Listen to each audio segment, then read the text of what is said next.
It's impossible to predict the time when confidence will be lost, but it can come quickly.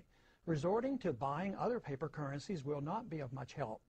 When the dollar crashes, most likely the purchasing power of all currencies, since all currencies hold dollars as a reserve, will go down as well. This means that dollars and other currencies will go into buying consumer items, precious metals, and other physical properties. Consumer prices will soar, as well as interest rates. The central bank will lose control, and the more they inflate, the worse the confidence becomes.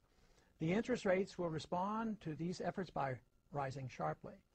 If the Fed tries to reverse the run on the dollar, interest rates will also soar, and the pain on the American citizens will be of such proportion that political chaos will result.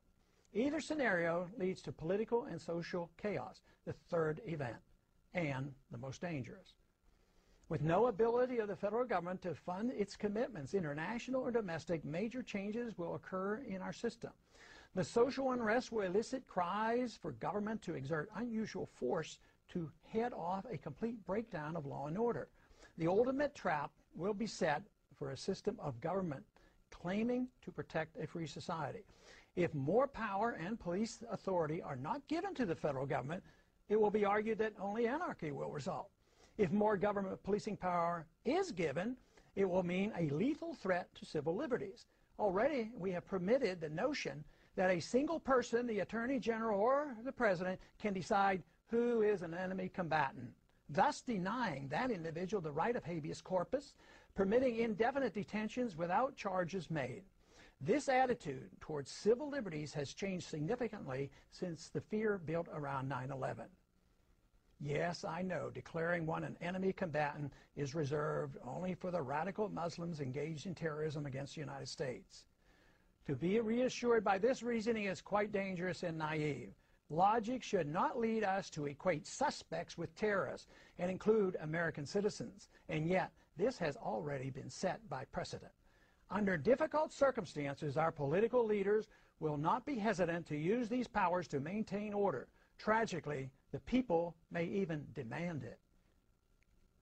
We are rapidly moving toward a dangerous time in our history. Society as we know it is vulnerable to political and social unrest. This impending crisis comes as a consequence of our flawed foreign and domestic economic policies, a silly notion about money, ignorance about central banking, and ignoring the onerous power and mischief of out-of-control intelligence agencies.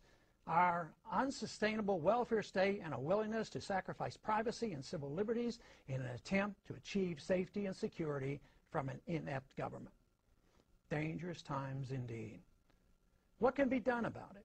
Must we wait for the inevitable and expect to restore our liberties in a street fight against the overwhelming power of the state? Not a good option.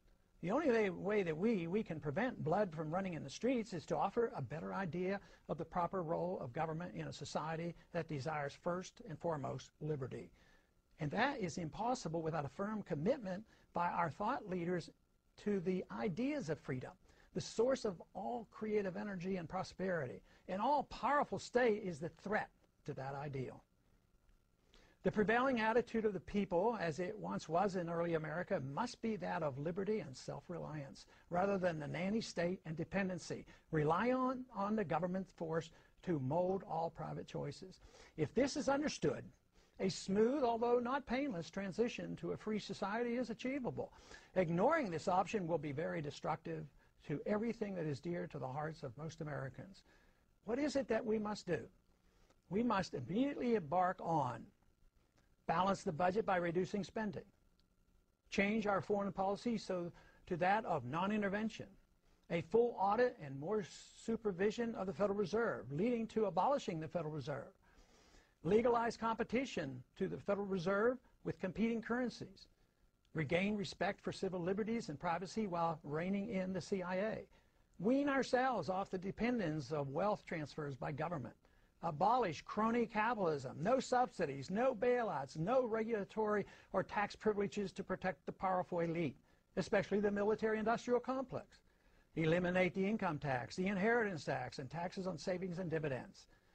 None of this can happen without the restoration of Congress to its dominant position of the three branches of government, as was originally intended by the Constitution. The executive and the judicial must be reined in, and Congress must assert its prerogatives over all legislation curtailing all unconstitutional agendae through budgetary controls. Signs abound that angry Americans are now more ready than ever before for a change in direction that is indeed real. If this program were improvised, even suddenly and dramatically, the adjustment, though significant and to a degree somewhat painful, would be much shorter and of minor consequence compared to the chaos and poverty that will result if we refuse to change our gluttonous appetite for a free lunch.